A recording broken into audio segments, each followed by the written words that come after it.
All right, Psalm 38, let's call this one waiting for God's answer in this chapter, where as opposed to Psalm 37, which was largely devoted to the misery that David experienced because of his enemies, this is going to have a lot to do with the misery that David experienced because of David, a theme that he has visited before, because he's going to make no bones about the reason for his suffering in this chapter, where he begins, O Lord, rebuke me not in your anger, nor discipline me in your wrath.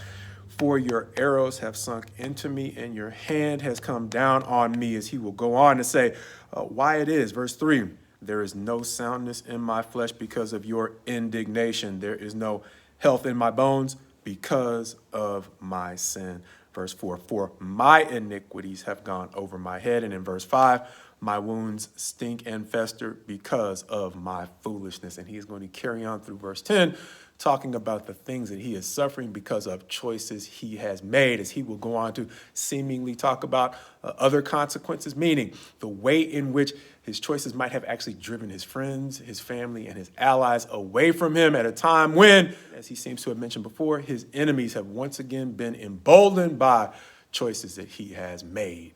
David is then going to go on to describe his response in verse 13, beginning where he says, but I am like a deaf man. I do not hear, like a mute man who does not open his mouth.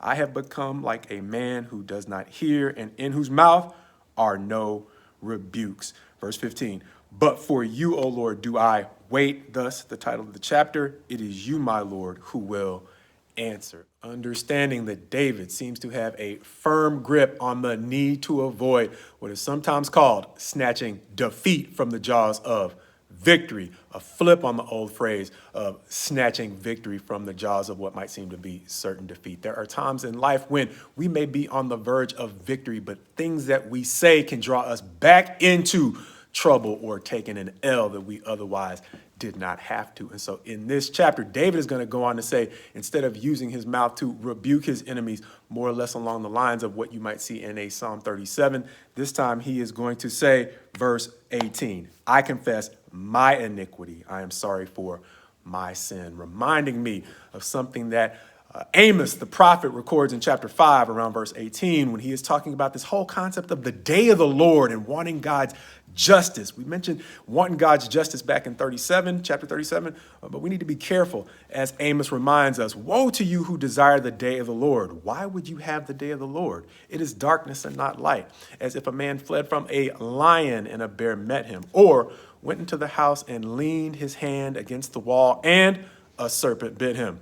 Is not the day of the Lord darkness and not light, and gloom with no brightness in it? And he was speaking to Israel at a time when they were calling for God's judgment on their enemies. However, they were in the midst of seeming to actually love injustice, the very thing that God had commissioned them to stop. And so Amos seems to be reminding them that when God comes to deal with the wrongdoing of Israel's enemies, he is also going to deal with Israel's wrongdoing, understanding that God has one standard of justice. It's the same message for us to the degree that we crave justice. It's a good thing to want, but we have to remember that God has one standard for justice. And to the degree we crave the day of the Lord, we have to realize the day of the Lord is not simply a day in which he deals with the injustice in our enemies. It's a day in which he deals with the injustice in us.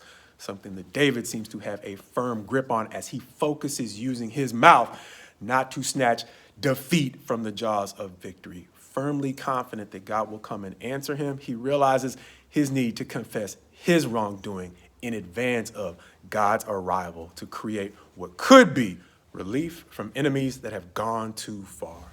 Understanding, I heard an illustration one time, and not an illustration, a real story of, I think, a prosecutor who was in a case in which they had evidence, but probably not as much as they wanted. And for that reason, the person that they were prosecuting took the stand, possibly aware that the state's case was somewhat weak. The state, realizing that instead of trying to manufacture things that they didn't have, they had an individual who might have been overconfident on the stand. And so instead of trying to, once again, manufacture evidence, they realized that if they could create an outburst in the courtroom that might compensate for things that they didn't have in the way of facts. And so as they subtly provoked this witness as he testified, eventually they ended up getting the outburst they were looking for, and whether or not they had the evidence they needed, they ended up getting a conviction, allowing this quite possibly guilty defendant to snatch his own defeat from the jaws of what might have been his victory.